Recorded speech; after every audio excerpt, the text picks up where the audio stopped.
ओम शांति। बाप दादा मधुबन। आज की मधुर मूल्य 25/7/2025। मीठे बच्चे, सदा एक ही फिक्र में रहो कि हमें अच्छी रीति पढ़कर अपने को राज तिलक देना है। पढ़ाई से ही रजाई मिलती है। प्रश्न: बच्चों को किस उल्लास में रहना है? दिल से कष्ट नहीं होना है, क्यों?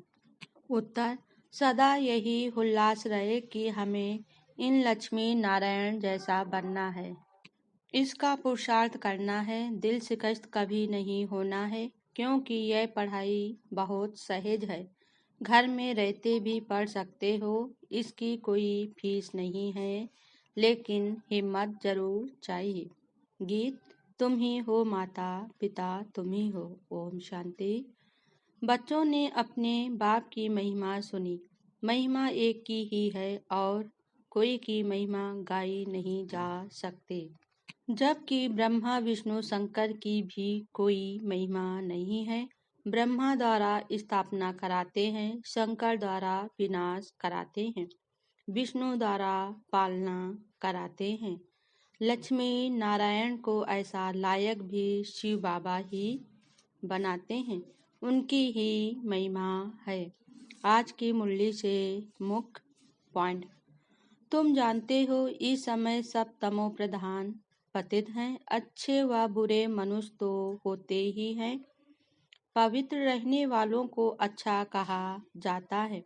अच्छा पढ़कर बड़ा आदमी बनता है तो महिमा होती है। पतित ही पतित की महिमा करते हैं। सतयुग में है पावन, वहाँ कोई की महिमा किसकी नहीं करते हैं। आत्मा तो एक ही है, सब एक ही बाप के बच्चे हैं। आत्माओं को बाबा ने एडाप्ट किया है, इसलिए ब्रह्मा मुख वंशावली गाए जाते हैं।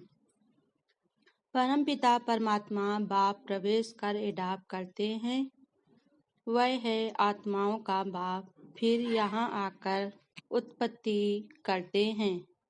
यहाँ तुम बच्चे बनते हो तो फादर और मदर कहा जाता है। साक्षात्कार होने में कोई देरी नहीं लगती है। मनुष्य बाइस्कोप देखने में खुशी का अनुभव करते हैं, लेकिन बाप कहते हैं नंबर 1 गंदा बनाने वाला है बाइस्कोप।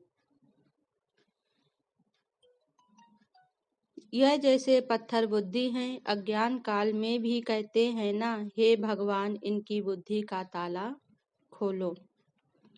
बाप तुम सब बच्चों को ज्ञान की रोशनी देते हैं, उसमें ताला खुलता जाता है, फिर भी कोई कोई की बुद्धि खुलती नहीं है। बाबा आप बुद्धिवानों की बुद्धि हो, हमारे पति की बुद्धि का ताला खोलो। बाप कहते हैं इसलिए मैं थोड़ी ही आया हूँ जो एक एक की बुद्धि का ताला बैठ खोलूं। याद का जौहर नहीं होगा तो ज्ञान तलवार चलेगी नहीं। बहुत याद करें तब जौहर आए। याद करते करते रहो तो बहुत फायदा होगा। बाबा की याद में देखो आंसू भी बहाते हैं, वही आंसू मोती बन जाते हैं। अच्छा, धारणा के लिए मुख्य सार। पहली पॉइंट: अपने लिए स्वयं ही पुरुषार्थ कर ऊंच पद पाना है।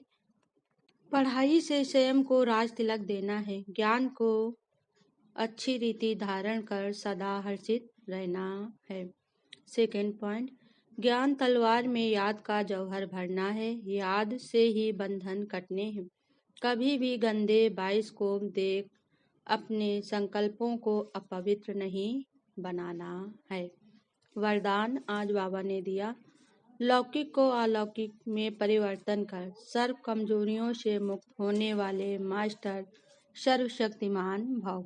स्पष्टीकरण: जो मास्टर सर्वशक्तिमान नॉलेजफुल आत्माएं हैं, वे कभी किसी भी कमजोरी व समस्याओं के वशीभूत नहीं होती, क्योंकि वे अमृत वेले से जो भी देखते, सुनते, सोचते या कर्म करते हैं, उनको लौकिक में अलौकिक में परिवर्तन कर देते हैं। कोई भी लौकिक व्यवहार निमित्त मात्र करते हुए अलौकिक कार्य सदा स्मृति में रहे तो किसी भी प्रकार के मायावी विकारों के वशीभूत व्यक्ति के संपर्क से स्वयं वशीभूत नहीं होंगे। तमोगुणी वाइब्रेशन में भी सदा कमल समान रहेंगे, लौकिक कीचड़ में रहते हुए भी उससे न्यारे रहेंगे। स्लोगन आज बाबा ने दिया, सर्व को संतुष्ट करो तो पुरुषार्थ में शता हाई जंप लग जाएगा। ओम शांति।